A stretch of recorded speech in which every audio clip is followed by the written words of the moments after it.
Hello Japan! Magluto po tayo ng tuyo at saka yung daing guys. Kasi wala dito si Ayumi, wala sila. Nandoon sila sa malayo. Pinuntahan nila yung bahay ni Ayumi doon sa malapit sa school niya.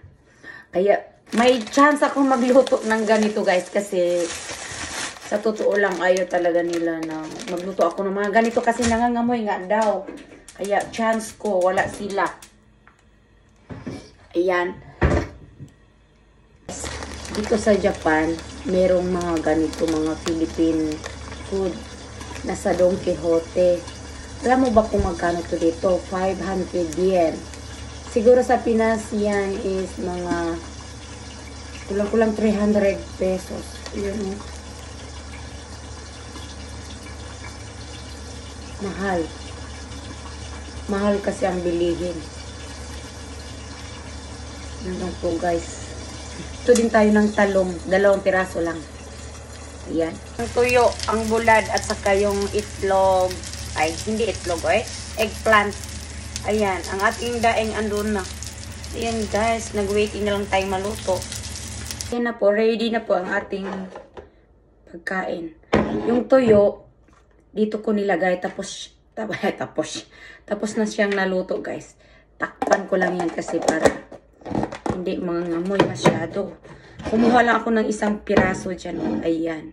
Tapos meron tayong sawsawang suka. Siyempre ang kape kasi malamig. Malamig ang panahon. Ayan guys. Kainan na po. Itadakimasu. Ay wala pala akong upuan. Wait. Po. Ang ating daing guys oh. Bangus na daing. Ayan, maliit. Baby, ano daw, bangus ang nakasulat.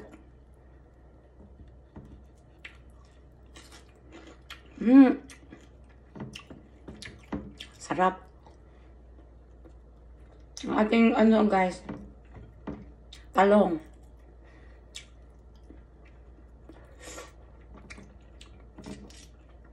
Manamis-tamis ang talong dito sa Japan.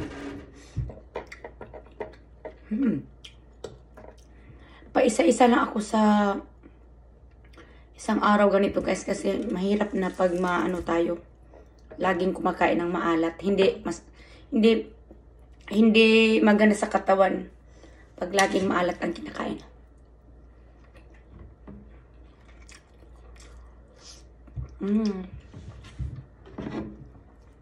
Kain na po tayo.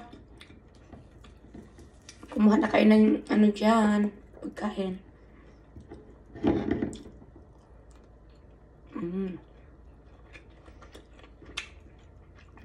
Super sarap.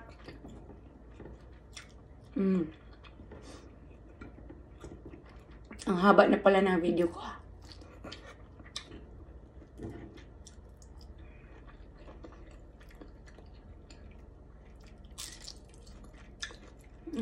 Hindi siya masyado maalat.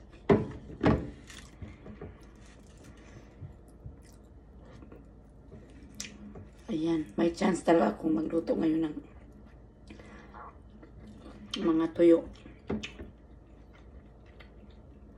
Baka mamaya magagalit yung ating kapitbahay dyan.